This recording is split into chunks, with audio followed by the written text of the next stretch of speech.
Why is it the American dollar not going to collapse? Because you're a colony of Saudi Arabia. The Saudis own you. I don't know if you know this or not. Saudis own you. Whatever the Saudis say, America's going to say yes. And this is already before Obama. This is decades it's already like this. Sean Hannity had me on his WABC radio show. You won't have me anymore. He said all your presidents are bribed by the Saudis. All of them. They're not bribed when they're in the White House. They're bribed when they leave the White House. And they get $500,000 a lecture, and they get salaries, and they get commissions from Halliburton and Bechtel and the Carlyle Corporation. These are all conduits in the Islamic countries.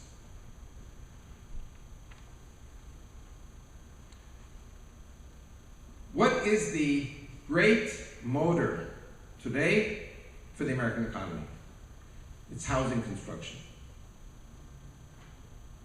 If you bring in 50 million Muslims into this country, which you will, you're going to need 50 million homes. To build 50 million homes, you're going to have a building boom. When you have a building boom, this is the motor that raises up the whole economy. The dollar will be stronger than ever, at least for now. After you go to hell in a handbasket, but that's something else. You sold your soul to the devil. You enjoyed it first. That's the plan. Unless there's a Christian revival. And by the way, if you have a Christian revival, it's not going to be so good for you financially. Because if the Saudis pull out their money, you're going to have to tighten your belts. The whole strategy of the United States today is we are with the Saudis, we are with the money. Same thing. That's why the Europeans are taking all these Arabs and Muslims. Besides the fact that they're not reproducing. The Germans are not reproducing. The French not reproducing. They have 1.3 reproduction. I was once in Switzerland where I got my 3-year jail sentence. I got a lot of good Christian friends there. And one of them said to me, he was crying. He said, we Europeans aborted 50 million babies. And God rewarded us with 50 million Muslims. So God's blessing to you after abortions is Muslim invasion. Because you need the people to pay for the Ponzi scheme known as Social Security. So the European countries are saying, we have to have our Muslims to keep the economy going.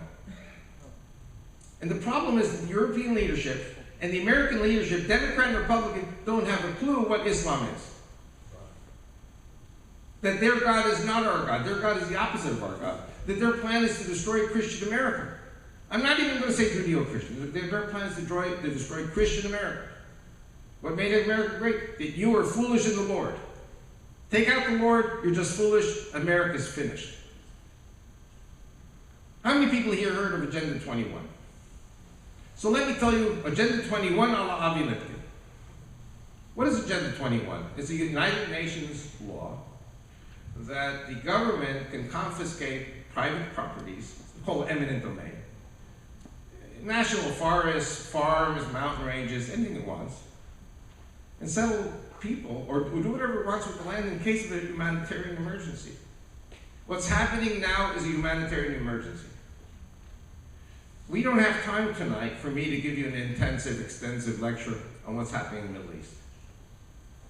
Turkey is 44% Turks, 31% Shiite Muslims, and 25% Kurds. Turkey's about to explode. It's going to be a civil war in Turkey. Iran is 50% Persian and the rest are minorities. That's going to explode. You know that Egypt, I talk about this in my most recent book about ISIS versus Iran. ISIS is Sunni, Iran is Shiite. Egypt is Sunni.